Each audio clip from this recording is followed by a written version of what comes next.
नमस्कार बच्चों, कैसे हैं आप सब। मैं उम्मीद कर रही हूँ कि आप अपने घरों में स्वस्थ और सुरक्षित है। देखिए बच्चों, हम पढ़ रहे हैं हमारा पार्ट 2 हिंदी वाला। पार्ट 2 इससे पहले हमने पार्ट 1 पढ़ा है और पार्ट 1 समर्पण में हमने ये पढ़ा है कि हर व्यक्ति को अपने देश के प्रति त्याग और श्रद्धा की भावना से ओतप्रोत रहना चाहिए। उसे हमेशा अपने कर्तव्यों का निर्वाह पूरी निष्ठा और ईमानदारी से करना चाहिए। साथ ही साथ अपने देश के प्रति पूरी ईमानदारी के साथ अपने व्यवहारों को करना चाहिए। नेक्स्ट टॉपिक जो हमारा है वो है हींग वाला। हींग वाला जो बच्चा टॉपिक है उसमें देखिए लिखा है कि साहस और धैर्य। ये महात्मा गांधी का कंटेंट है। महात्मा गांधी ने बताया है कि साहस और धैर्य ऐसे गुण हैं, ऐसी क्वालिटीज हैं जिनकी कठिन परिस्थितियों में सबसे ज़्यादा आवश्यकता होती है। अर्थात यदि किसी व्यक्ति के अंदर साहस है और धैर्य है तो वो दोनों ऐसी क्वालिटियाँ हैं जो जब कठिन परिस्थितियाँ इंसान के सामने आती हैं तब सबसे ज़्यादा जो इंसान को नीड होती है वो इन दोनों ही क्वालिटीज़ की होती हैं। जैसे अभी हम कोरोना महामारी से जूझ रहे हैं। आपको पता है कि परिस्थितियाँ कितनी विपरीत हो चुकी हैं। धीरे धीरे हाथ में आई थी, कंट्रोल होने लगी थी, संभल रही थी, लेकिन वापस स्थितियाँ वैसी होने लगी हैं। तो क्या करना चाहिए? हमें अपने साहस और धैर्य का परिचय देना चाहिए और अपने साहस और धैर्य के बल पर इस परिस्थिति का सामना करेंगे तो डेफिनेटली हम जीतेंगे। तो देखिए बच्चों, ये हींग वाला चैप्टर है, इसकी शब्दार्थ समझ लेते हैं, क्योंकि शब्दार्थ समझने से क्या होगा, हम चैप्टर पढ़ेंगे तो हमें ये चीज़ें एकदम क्लियर होंगी। देखिए बोहनी, बोहनी का अर्थ होता है बच्चों पहली बिक्री। जब कोई व्यक्ति दुकान खोलता है, अपनी दुकान खोलता है या जो भी वो जैसे कोई बिजनेस कर रहा हो, कोई भी बिजनेस कर रहा हो, तो सबसे पहली बिक्री होती है ना सुबह सुबह। अगर दुकान रेडी खुलती है तो सुबह सुबह बिक्री होती है और बिजनेस करते हैं सबसे पहली जो बिक्री होती है उसे कहते हैं हम बोहनी। सरकाना, सरकाना मतलब किसी चीज़ को यहाँ से वहाँ शिफ्ट करना, किसी भी वस्तु को, किसी भी चीज़ को यहाँ से वहाँ शिफ्ट करना, अर्थात खिसकाना। कहते हैं ना मेरा थोड़ा इधर खिसक जाओ, खिसकना मतलब शिफ्ट होना। रेजगी, रेजगी मतलब रेजगाड़ी, रेजगाड़ी मतलब चिल्लर पैसे। जैसे आप कहते हैं ना 1 रुपया 2 रुपया सिक्के जो होते हैं ना कॉइन्स, उन्हें हम रेजगाड़ी कहते हैं। भीरू, भीरू का अर्थ होता है बच्चों डरने वाला, अर्थात डरपोक व्यक्ति। इसमें बहुत भीरुता है, यह बहुत भीरू स्वभाव का है, अर्थात बहुत डरपोक स्वभाव का है। प्रलोभन का अर्थ होता है बच्चों लालच देना। लालच यानी किसी भी चीज़ के लिए हम किसी को लालच देते हैं कि तुम ये करोगे। ऐसे कई बार आपको टीचर भी बोलते हैं कि यदि जिसके मार्क्स अच्छे आए उसे मैं स्टार दूंगी, जिसने अपना काम अच्छा किया उसे मैं चॉकलेट भी दे सकती हूँ या फिर उसके लिए क्लैपिंग भी होती है। तो क्लैपिंग, चॉकलेट, स्टार, कॉपीज में स्माइल, ये सब क्या है? प्रलोभन ही तो है, जिससे व्यक्ति अपने काम को बहुत अच्छे से करता है। करना तो उसे वैसे भी है, लेकिन अगर वो अच्छे से करेगा तो उसे क्या मिलेगा? क्या मिलेगा? गिफ्ट मिलेंगे, तारीफें मिलेंगी। और तारीफ और गिफ्ट के लालच में, उनके प्रलोभन में व्यक्ति अपना काम हमेशा अच्छा करता है। देखिए नाही का मतलब होता है नहीं, प्यारा मतलब प्यारा, प्रिय। ताकीद का अर्थ होता है हिदायत देना। हिदायत मतलब चेतावनी देना। हिदायत और चेतावनी दोनों एक ही। जैसे किसी को हम इंस्ट्रक्ट कर देते हैं और फिर उसे पहले बोल देते हैं कि ऐसा नहीं किया तो ऐसा हो जाएगा। बोलते हैं अगर तुम नहीं पढ़ोगे तो फेल हो जाओगे। अभी जैसे कोरोना है, हम जो घर पे पढ़ रहे हैं, घर से अपनी पूरी पढ़ाई कर रहे हैं, तो बोलते हैं अगर बाहर निकलेंगे, मास्क नहीं लगाएंगे तो ऐसा हो जाएगा, हम इफेक्टेड हो सकते हैं, किसी और को इफेक्टेड कर सकते हैं, किसी और के थ्रू हम भी हो सकते हैं, घर से बाहर नहीं जाना। तो वो सब क्या है? चेतावनी देना है। तो ताकीद का अर्थ क्या होता है? चेतावनी देना। और देखिए परसों का अर्थ होता है परसों, कल, परसों, परसों अर्थात परसों। कुछों का अर्थ होता है कुछ भी, एनीथिंग। होत का अर्थ होता है होता है। नीरवता अर्थात एकदम खामोशी, साइलेंटली अपना वर्क करना। कोई से जैसे हम बिल्कुल अपना काम कर रहे हैं तो बिल्कुल खामोशी के साथ कर रहे हैं तो उसे भी हम नीरवता कहते हैं। और नीरवता एक्चुअल में यह वर्ड जो है वो इसलिए है कि कई बार क्या होता है हम बहुत परेशान होते हैं तो एकदम से लगता है कि हमारे अंदर एकदम खामोशी सी आ गई है, हम कुछ चाहते हैं बोलना पर बोल नहीं पाते, तो उसे क्या कहते हैं? नीरवता। सकुशल का अर्थ होता है बच्चों कुशलता पूर्वक। बखत का अर्थ होता है वक्त या समय। इस बखत नहीं आया, पहले की भाषा में कहते थे, राजस्थानी भाषा में भी कहते हैं कि इतना बखत हो गया है, अब तुम्हारा काम नहीं हुआ तो इतना समय हो गया है अभी तक तुम्हारा काम नहीं हुआ, वक्त अर्थात समय, और प्रबंध का अर्थ होता है बच्चों किसी चीज़ का इंतजाम करना, किसी चीज़ की व्यवस्था करना, वो सब क्या है, प्रबंध है। तो इस चैप्टर के वर्ड मीनिंग्स पढ़ने के बाद हम चैप्टर डिस्कस कर रहे हैं, चैप्टर पढ़ रहे हैं। देखिए हमेशा ध्यान रखना कि महात्मा गांधी जी ने क्या कहा है, साहस और धैर्य दो ऐसी क्वालिटियां हैं जिनकी हमको सबसे ज़्यादा नीड कब होती है, जब हम किसी कठिन परिस्थिति में फंस जाते हैं। ठीक है, चलिए लेट्स स्टार्ट अवर चैप्टर।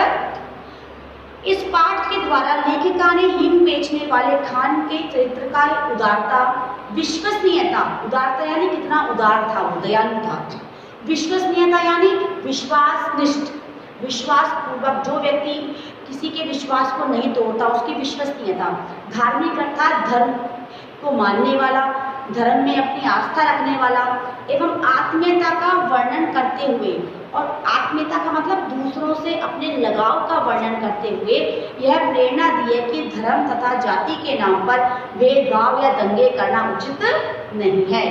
आपसी सद्भाव से ही जीवन में सुख और शांति बनी रहती है। देखिए यदि हम अपने एक दूसरे के साथ हमारे जो व्यवहार है उसको अच्छा रखेंगे तो हमारे साथ क्या होगा, जीवन में हमारे सुख और शांति बनी रहेगी। हम झगड़ा करेंगे धर्म के नाम पर, जाति के नाम पर, तो हम खुद भी अशांत रहेंगे, हमारे जीवन में अशांति रहेगी और इसके साथ साथ हमारा परिवार भी उस अशांति का भोग करेगा। देखिए अम्मा हींग लेगा कहता हुआ लगभग 35 साल का एक खान आंगन में आकर रुक गया। पीठ पर बांधी हुई पोटली को खोलकर उसने नीचे रख दिया और मौलसरी के नीचे, मौलसरी यानी किसी पेड़ का नाम है, तो हम क्या कहते हैं, गुलमोहर का पेड़, पीपल का पेड़, मौलसरी के पेड़ के नीचे बने हुए चबूतरे पर बैठ गया। भीतर बरामदे से एक 9-10 वर्ष के बालक ने बाहर निकलकर उत्तर दिया, अभी कुछ नहीं लेना, जाओ यहाँ से। पर खान भला जाने लगा, वह वहीं बैठ गया अपने साफे के छोर से, अर्थात साफे के कोने से हवा करता हुआ बोला, अम्मा हींग ले लो अम्मा, हम अपने देश को जाता है, यानी अपने देश को जा रहा है, बहुत दिनों में लौटेगा। सावित्री रसोई घर से हाथ धोकर बाहर आई, बोली हींग तो बहुत सी ले रखी है खान, अभी 15 दिन ही हुए नहीं, तुम ही से तो हींग ली थी। वह उसी स्वर में बोला, हीरा है हींग माँ, हीरा, हीरा मतलब हीरा है, हम तुम्हारे हाथ की बोहनी मांगता है, बोहनी यानी पहली बिक्री, हम तुम्हारे हाथ की पहली बिक्री मांगता है। क्या होता है, कुछ कुछ लोगों को ये सोच हो जाती है जैसे अगर इसने मेरी पहली बिक्री की तो मेरी बिक्री बहुत अच्छी होगी, तो बोहनी होती है उसे कि अगर पहली बिक्री कौन करेगी, अम्मा करेगी, तो खान की हींग बहुत अच्छे से बिकेगी। एक ही तोला ले लो पर ले लो जरूर, इतना कहकर फौरन एक डिबिया सावित्री के सामने सरकाते हुए कहा, खिसकाते हुए कहा, अभी हमने डिस्कस किया है, तुम और कुछ मत देना, देखो माँ यही एक नंबर है, हम तुम्हें धोखा नहीं देंगे। सावित्री बोली, पर इतनी हींग लेकर क्या करूँगी, ढेर सारी रखी है। खान ने कहा, कुछ भी ले लो अम्मा, हम देश के लिए आया हैं, हम देने के लिए आया है, घर में पड़ी रहेगी, हम अपने देश को जाता है, खुदा जाने कब लौटूंगा। और खान बिना उत्तर की प्रतीक्षा किए हींग तोलने लगा, क्योंकि उसे इतना विश्वास था कि अगर मैंने कहा है तो अम्मा डेफिनेटली मेरी हींग खरीदेगी, चाहे एक तोला ही ले, लेकिन मेरी पहली बिक्री अम्मा करेगी। सभी बोल उठे, मत लेना माँ, तुम कभी ना लेना, जबरदस्ती तोले जा रहा है। जब खान ने हींग तोलकर पुड़िया बनाकर सावित्री के सामने रख दी, तब सबसे छोटे बच्चे ने पुड़िया उठाकर खान की ओर फेंकते हुए कहा, ले जाओ, मैं नहीं लेनी। किसने कहा, छोटे बच्चे ने, सबसे छोटे वाले ने। चलो माँ भीतर चलो। सावित्री ने किसी की बात का उत्तर न देते हुए हींग की पुड़िया उठा ली और पूछा, कितने पैसे हुए खान? 35 पैसे अम्मा, क्योंकि उस टाइम पैसों की अब रुपयों की होती है, अब 1 रुपया 2 रुपया 10 रुपये 20 रुपये चलता है, पहले 1 पैसा 2 पैसा 3 पैसा ऐसे 35 पैसे, 100 रुपये में 1 पैसा। सावित्री ने 7 तोले के भाव से 5 तोले का दाम 35 पैसे लाकर खान को दे दिया। खान सलाम करके चला गया, पर बच्चों की माँ की यह बात बच्चों को अपनी माँ की अच्छी नहीं लगी कि उन्होंने मना किया, फिर भी माँ ने उनसे हींग ले ली। बड़े लड़के ने कहा, माँ तुमने खान को वैसे ही कह दे दी, हींग की जरूरत तो थी नहीं। छोटा बोला चिढ़कर, दो माँ, 35 पैसे हमको भी दो, हम भी बिना लिए रह देंगे, तुमने हाँ खान को दिए ना, हमको भी दो।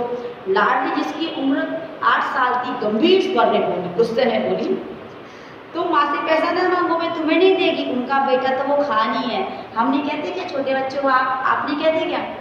जैसे आपकी मम्मा कभी आपके भाई को या बहन को कुछ दे देती है या उनकी कोई बात माने तो नहीं कहते कि ये आपका बेटा या ये आपकी बेटी है, हम तो है ही नहीं आपके बच्चे, कहते हैं ना गुस्से में आके कई बार।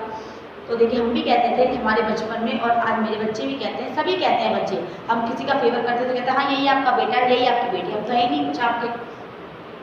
उनका बेटा तो वही खान है। सावित्री को इस बच्चों की बात पर हंसी आ रही थी। उसने अपनी हंसी दबाकर बनावटी क्रोध से कहा, चलो चलो बड़ी बाटी बनाने लगे हो, खाना तैयार है खाओ। छोटा बोला, पहले पैसे तो तुमने खान को दिए हैं। सावित्री ने, खान ने पैसे के बदले में हींग दी है, तुम क्या दोगे? छोटा बोला, मिट्टी देंगे। क्या देंगे? मिट्टी। सावित्री हंस पड़ी, अच्छा चलो पहले खाना खा लो, फिर मैं रुपया तुड़वा कर 1 रुपया तुड़वा कर तीनों को 35-35 पैसे दे दूंगी। खाना खाते खाते हिसाब लगाया गया, 1 रुपये में 100 पैसे होते हैं, तो देखो 35 पैसे रतन लेगा, 35 पैसे मुन्नी लेगी, और छोटे के लिए तो 30 पैसे ही बचे, क्योंकि 35 और 35 कितने होते हैं? 70 पैसे, 70 पैसे। अब 70 पैसा 100 पैसा में 70 पैसा गया तो कितने बचे? रिमेनिंग 30 पैसा। तो 30 पैसा कौन लेगा?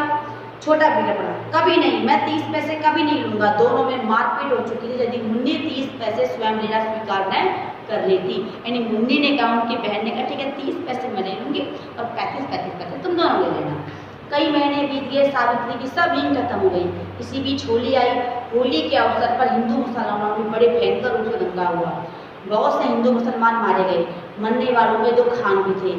सावित्री कभी कभी सोचती, हींग वाला खान तो नहीं मार डाला गया, न जाने क्यों उस हींग वाले खान कैसे प्राय आ ही जाती, यानी कभी कभी आ जाती थी। एक दिन सवेरे सवेरे उसी मोनेसरी के पेड़ के नीचे चबूतरे पर बैठी कुछ बुन रही थी।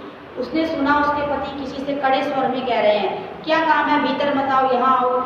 उत्तर मिला, हींग है, मेरा हींग। और खान तब तक आंगन में सावित्री के सामने पहुंच चुका था। खान को देखते हुए सावित्री ने कहा, बहुत दिनों से आए हो खान, हींग तो कभी खत्म हो गई। खान बोला, देश को गया था अम्मा, परसों ही लौटा हूँ, यानी कल और परसों, एक दिन के बाद। सावित्री बोले, यहाँ तो हिंदू मुस्लिमों के बहुत जोर दंगे हुए। खान बोला, सुना समझ नहीं लड़ने वालों में। सावित्री बोली, खान तुम यहाँ चले आए, तुम्हें डर नहीं लगा? दोनों कानों पर हाथ रखते हुए खान बोला, ऐसी बात मत करो अम्मा, बेटे को माँ से क्या डर हुआ? कभी बेटा अपनी माँ से मिलने के लिए डरता है क्या? कभी नहीं डरता, जो मुझे होता। इसके बाद ही उसने अपना डिब्बा खोला और एक छटांग ही तोलकर सावित्री को दे दी। रेज की दोनों में से किसी के पास नहीं थी। खान पैसा फिर आकर ले जाएगा, ऐसा कहकर सलाम करके सावित्री को चला गया। दशहरा हिंदुओं का त्यौहार होता है। पिछली होली पर दंगा हो गया, हिंदू होली नहीं जला सके थे। दशहरे का दिन काफ़ी उत्साह वाला था, क्योंकि लोगों ने तो हमने होली नहीं जलाई है तो कम से कम दशहरा तो मना ले। शाम 4 बजे काली का जुलूस निकलने वाला था। पुलिस का काफ़ी प्रबंध था, पुलिस ने काफ़ी अच्छा व्यवस्था कर रखी थी। सावित्री के बच्चों ने कहा, हम भी काली का जुलूस देखने जाएंगे। सावित्री के पति शहर से बाहर थे, सावित्री घर में अकेली थी। वो शुरुआत होली कैसी थी? डरपोक भी थी, बताया था ना, भीरू यानी डरपोक स्वभाव वाला। उसने बच्चों को पैसों का, खिलौनों का, सिनेमा का, मैंने कितने लालच दिए, लोगों ने अर्थात लालच, लेकिन बच्चे नहीं माने। नौकर रामू भी जुलूस देखने के लिए बहुत उत्सुक था। उसने कहा, भेज दो माँ, मैं भी दिखा कर ले आता हूँ। लाचार होकर सावित्री काली के जुलूस देखने के लिए बच्चों को भेजना ही पड़ा। उसने बार बार रामू को ताकीद किया, यानी चेतावनी दी उसने बार बार रामू को, दिन रहते ही बच्चों को लेकर लौट आना। बच्चों को भेजने के बाद सावित्री उनके लौटने की प्रतीक्षा करने लगी, इंतजार कर रही कब बच्चे आएंगे। देखते देखते दिन ढल गया, अंधेरा पड़ने लगा, पर बच्चे नहीं लौटे। सावित्री में न भीतर चैन था ना बाहर, क्योंकि जब बच्चे चला चुके थे उसके सावित्री का चैन तो वैसे ही लुट गया था, क्योंकि सावित्री को बड़ी चिंता हो रही थी अपने बच्चों की। उसने कहा था कि बच्चों को समय से ले आना। इतने में ही कुछ आदमी सड़क पर भागते हुए जान पड़े। वह दौड़कर बाहर आई, उन आदमियों से पूछा, ऐसे क्यों भागे जा रहे हो? काली का जुलूस तो निकल गया ना, क्योंकि 4 बजे का टाइम था उसका। तो एक आदमी बोला, दंगा हो गया माँ जी, बड़ा भारी दंगा, कहता हुआ तेजी से आगे बढ़ गया। सावित्री के हाथ पैर ठंडे पड़ गए। इसी समय कुछ और लोग तेजी से आते हुए देखे, सावित्री ने उन्हें भी रोका। उन लोगों ने कहा, दंगा हो गया है, अब सावित्री क्या करे? उन्हीं में से एक ने उनसे कहा, भाई तुम मेरे बच्चों को खबर ला दो, 2 लड़के और 1 लड़की है, मैं तुम्हें मुंह मांगा इनाम दूंगी। एक देहाती ने जवाब दिया, हाँ। कहा, हम तुम्हारे बच्चन को पहचानते हैं क्या? हम तुम्हारे बच्चों को पहचानते हैं क्या? माँ जी फिर जान से प्यारा कुछ नहीं होता, क्योंकि अब दंगे में कौन जाएगा अंदर, कोई भी नहीं जाएगा। यह कहकर वे चले गए। सावित्री सोचने लगी, सच तो है, इतनी भीड़ में भला देहाती मेरे बच्चों को खोजेगा भी कैसे, और जिसको जानता ही नहीं है उसको कैसे पता चलाया कौन है ये। पर आप करें भी तो क्या, उसे रह रह कर अपने ऊपर कुआ डाला। उसने बच्चों को भेजा, बच्चे तो बच्चे होते हैं, बच्चे जिद करते हैं, माँ बाप का फर्ज होता है उन्हें समझाना बुझाना, डांट के डपट के कैसे भी किसी गलत काम के लिए मना करना। सावित्री पागल सी हो गई थी। बच्चों की मंगल कामना में सभी देवी देवताओं को मना डाले। शोरगुल बढ़कर शांत हो गया। रात क्या नीरवता बढ़ गई, तैनी खामोशी हो गई थी पूरी तरफ, पर बच्चे लौट कर नहीं है। सावित्री उदास हो गई, फूट फूट कर रोने लगी। तभी उसे किसी चित परिचित स्वर सुनाई पड़ा, यानी कोई जाना पहचाना स्वर उसे सुनाई पड़ा। अम्मा। सावित्री दौड़कर बाहर आई। उसने देखा उसके तीनों बच्चे खान के साथ सकुशल लौट आए हैं। खान ने सावित्री को देखते हुए कहा, वक़्त अच्छा नहीं है अम्मा, यानी समय अच्छा नहीं है, बच्चों के ऐसी भीड़ भाड़ में बाहर ना भेजा करो। बच्चे दौड़कर माँ से निपट गए। क्यों? क्योंकि बच्चों को भी इस बात का एहसास हो गया था कि हमने अपनी माँ की बात ना मानकर बहुत बड़ी गलती की है। अगर खान नहीं आता तो उन बच्चों को कौन बचाता? कोई भी नहीं। देखिए, इसकी जो लेखिका है वो है श्रीमती सुभद्रा कुमारी चौहान। और सुभद्रा कुमारी चौहान के परिचय पढ़ लेते हैं एक बार। देखिए, श्रीमती सुभद्रा कुमारी चौहान का जन्म 1904 में इलाहाबाद के एक संपन्न परिवार में हुआ था। संपन्न अर्थात काफी अच्छा परिवार था। साहित्य के प्रति इनकी रुचि बचपन से ही थी। खंडवा के ठाकुर लक्ष्मण सिंह से उनका विवाह हुआ। उनकी कहानियां, रेखा चित्र और कविताएं हिंदी साहित्य की अनुपम धरोहर हैं। वर्ष 1948 में उनका निधन हो गया, यानी 1904 में वो पैदा हुई थी और 1948 में वो एक्सपायर भी हो गई। इस चैप्टर को हमने पढ़ा, इस चैप्टर को हमने डिस्कस किया। हमने इसमें भी देखा कि इंसानों को कभी धर्म के नाम पर दंगा नहीं करना चाहिए। धर्म और जाति के नाम पर, धर्म और जाति हम लोगों ने बनाई है, ईश्वर ने नहीं बनाई है। ईश्वर को भी हमने ही बांटा है, ईश्वर को भी हमने ही बांटा है, धर्म हमने ही बनाए हैं, जातियाँ हमने ही बनाई हैं, सब कुछ हमने बनाया है और झगड़ा भी हम ही करते हैं। इसलिए अपनी सोच को थोड़ा एक्सपैंड करें, थोड़ा फैलाएं, थोड़ा बड़ा करें और इन छोटी छोटी बातों पे लड़ना झगड़ना बंद करें। इससे क्या होगा, हमारा जो माहौल है वो सुखी रहेगा, शांत रहेगा। और साथ ही साथ हम करेंगे, जो व्यवहार हम करेंगे वही हमसे छोटे सीखेंगे। यदि हमारा व्यवहार अच्छा रहेगा तो हमारे छोटों का व्यवहार भी अच्छा ही रहेगा। ये चैप्टर हमने डिस्कस किया, इसके क्वेश्चन आंसर हम नेक्स्ट क्लास में डिस्कस करेंगे। आज की क्लास में इतना ही। Thank you, have a nice day बच्चों।